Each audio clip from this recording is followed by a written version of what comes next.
Our next guest is one of the finest automotive repair shops in northern Nevada and has an opinion about vehicle inspections and the process of you learning more about your vehicle. And we can't wait to share this with you. I don't think we can ever have this conversation often enough with our community. It's not the first time we've had it, but it has been a little while. And here to talk about the vehicle inspection process, Greg Doyle, owner of Greg's Garage in Reno. And thanks for joining us today. Hello, Mitch. How are you today? Very good. Thank you. This is a conversation, as you said, that we cannot have often enough. And I think it is so neglected that if people took the time to have their vehicle inspected, they could save themselves catastrophic failures and really have more of a working knowledge of their automobile. And you had an opinion about that. So let's talk about that inspection process. Yeah, there's some reasons why we have the vehicle inspection, and that is, to evaluate your vehicle. What kind of condition is the vehicle in? Have you just been having the oil change and haven't had the brakes looked at in a while? Or are you just driving the car and hoping that the gas is going to fix it? We need to inspect the vehicle on a regular basis, just like you would go to the doctor when you're sick, or you go to the dentist. Once a year, they take x-rays. Why? If you got a cavity coming on, hey, we want to catch that, schedule it, and maintain it.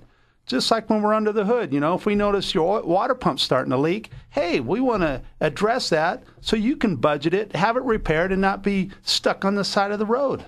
Well, and you mentioned we were having this conversation just a little while ago about, if you go to the doctor and you've got a sore throat, they don't just look inside your throat. I mean, they actually take the time to do several things. Like sometimes blood tests.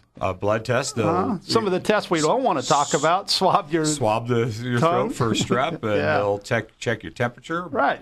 And they're the experts, just like my shop. I hire ASE certified mechanics. These guys have been trained. They've gone to school. They got the tools to evaluate your vehicle. So you want an expert to evaluate your vehicle.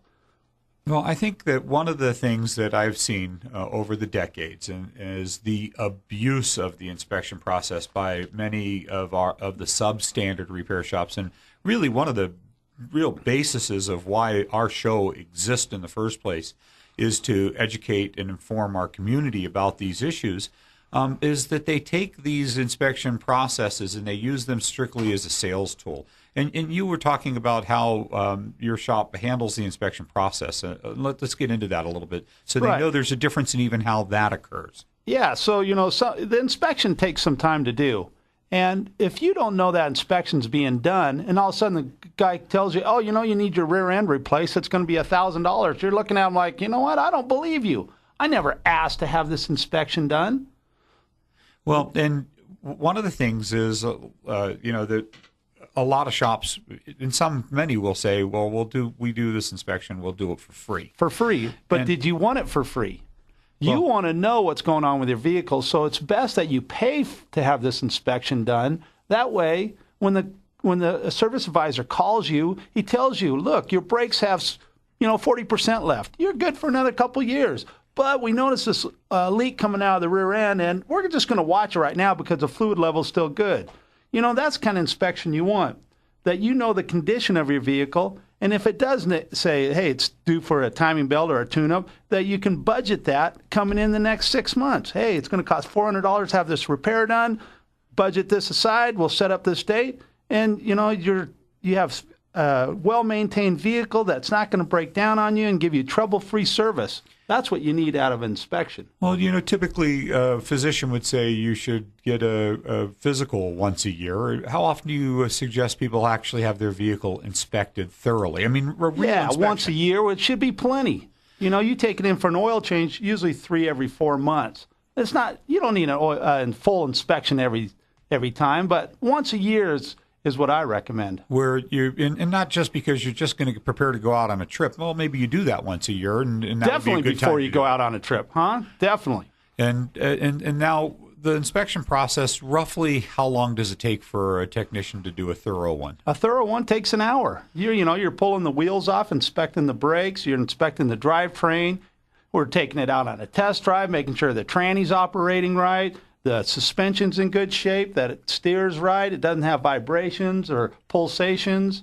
You do evaluations of the engine, make sure the oil pressure's good and compression, and the maintenance has been done. There's there's so many subsystems on a vehicle, even the emission controls and the check engine lights. And we're going to get to that in a second because that's a big part of the inspection process as well. But one of the things I wanted to make sure we get to is the tactics that are used by so many shops when they do find something wrong. And we had started to touch on this on your first appearance on our show where we're talking about your core fundamental values and what drives you as a business, that you don't employ salespeople to sell service. Something came into my mind is I was taught a long time ago that there's plenty of honest work out there, that you don't have to go out there and find stuff that's not broken. There's plenty of problems on a vehicle that needs to be addressed, and that's what we provide. You come to the shop, we look at your vehicle. If we see something's worn or broke, we're going to tell you, and that's what we want you to know, that we're not out there to make a sale. We're out there to take care of you. And so often, and I don't know why, but I think this even happens in a lot of cases more to the female audience, and some of them right now will be saying, yeah, I agree with you on this, that when it comes to the brake system, they get oversold or put that fear of their safety and their life into play instead of honest integrity. This is where you're really at information in an inspection process. So there you are. You're on the fence. You take your vehicle in for a repair because it's finally making noise. You haven't done the proper maintenance of having it inspected on a regular basis. So something's going wrong. You take it in. They say, oh, you need everything. Why? Because they got you on the hook. They know you have a problem, and that's when they can take advantage of you. If you have knowledge, then you can't be taken advantage of. And that's exactly where that inspection process really puts you in the driver's seat of prepared, informed, and educated. And that's the whole model of what we're up to as a show. Then you can make the choice how you want to spend your money. And like you said, you can plan for it. You can tell somebody, look, your brakes are at 20%, and based off of how long you've already had this car and the brakes on that car, you probably have another 3-4 months, so they can start to budget for that repair job and not just get sprung on when they're strapped for cash and don't have the money to do it. And this is where the independent shop comes in really important, because you build a relationship with these guys. You build a relationship. You tell them about the history of your vehicle. Have you had it maintained? What is some of the repair history that's gone on? Hey, let's do an inspection. Let's find out where your vehicle's at. You've got this rapport going, and so then you have you get comfortable. You come in, you talk to the guy, the service advisor. He says, yeah, last time you were here, we noticed this, this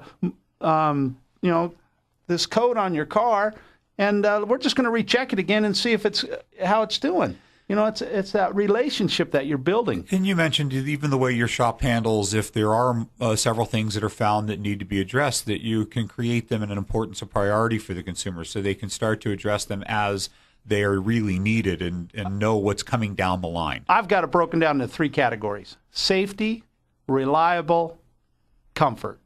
First, it's got to stop. First, it's got to steer safe. Second, it's got to be reliable. Every time you go out there, you turn the key, it starts up, it gets you to where you're going. And then third thing is comfort. You like the AC blowing cold and the radio tuned just right and that seat nice and comfortable. I mean, all those things are important, but you got to be in the right order. And then again, not coming from it's a sales approach, but an information approach. One of the things you said is that's the reason why you actually charge for the inspection itself. Yes. And that's hard for a lot of people to buy, because in the past they haven't been charged for the inspection, but then when they're called, they're said, well, you have this other problem that needs to be taken care of right away. Well, you weren't prepared for that. If you're prepared to pay for the inspection, then you're prepared to know if something's wrong with your vehicle. An informed audience. Well, and the other thing is that the technician is not then trying to get paid by selling stuff before it's needed.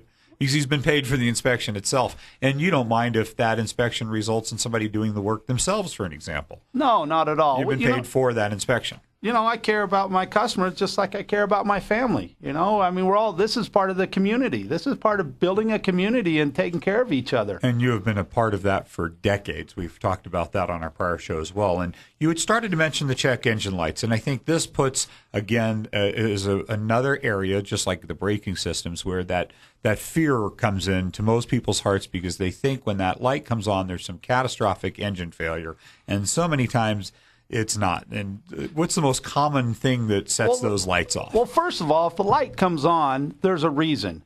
And so the government said, if that light comes on steady, your it's getting expensive. You're going to cause expensive repairs. If it's flashing, it's causing really expensive repairs. So, yeah, it's a telltale. Say, you know what, the catalytic converter is an expensive part of the vehicle, and if it goes bad, you're going to have it replaced. So the check engine light comes on when it's noticing that the engine isn't running right. So there's a common code out there right now. It's a P0420, which is a CAT efficiency code. And a code reader will tell you this. Well, a lot of guys are just putting on aftermarket catalytic converters to fix this. Is that the proper diagnosis? You know, it's a hit and miss. Well, there's two problems with that. One is it may not even be the proper diagnosis, which we talked about, and I'll let you expand on that. True. And two, the aftermarket CAT may only be a temporary short-term fix. So tell us a little bit about the proper diagnosis in the first place. Yeah, so you got a catalytic converter that absorbs oxygen and lets out oxygen, causes a waveform. So the engine runs rich, lean, rich, lean. The catalytic converter goes rich, lean, gets this wave. The rear O2 sensor sees this. Well, if your engine's not running right, you're not getting the waves. Your catalytic converter gets flat, and your O2 sensor says, well, that thing's not running right. So you got to do your proper diagnosis before the catalytic converter to make sure it's working right. And then the second thing is the quality of catalytic converters. They're full of precious metals, very expensive precious metals, and the aftermarket ones, there's a quality consideration here, as if you buy a cheap one, it probably doesn't have as much precious metal. An OE, original equipment manufacturer, might last 200,000 miles. An aftermarket one might last 20,000 miles. Well, and what you were talking about is with if this is not even the original problem, that the car is still not running right, it can actually clog that one up in a very short period of time. And it may make it inefficient. It comes out of the shop with the light off, and it stays off for a little while. Right. And then the problem was really never addressed, so it comes back on again, and you've now fouled a second CAT. So you've gone price shopping for your catalytic converter. You got a cheap CAT put in there. Not sure if you got a thorough diagnostic. Next thing you know, what do you have when you're done? You know, is that, did it actually fix the vehicle or not? And that's where the diagnostic tools come in. Well, and you said before, too, it could be just something tune-up related, fuel injection, spark plugs, that then you clean up the tune-up and the CAT in a couple of days it was working efficiently and the light is off, and it may not have even been a CAT. That's the biggest problem, is then you start chasing problems that didn't exist. I try to get the most for my customers' money. So, hey, let's do a tune-up on this thing. Let you run it a couple days. Let it clear out, burn out this unburned carbon. Maybe that CAT will clean up because it's coated with all this unburned fuel. It burns hot, starts cleaning itself off, starts getting active again. Next thing you know, you didn't have to buy all those parts. And it could have been a set of plugs instead of hundreds of dollars or thousands in some cars, CATs. Right. So one of the other things, too, is I think it's really an important conversation to have. The term general automotive repair, I think in a lot of people's minds connotates a guy that went through a general automotive class in high school. It's so generic, isn't it? It is generic, but yet you do it on an entirely different standard and level. So I want to talk a little bit about the difference even between even some decent general automotive repair shops and outstanding ones like yours.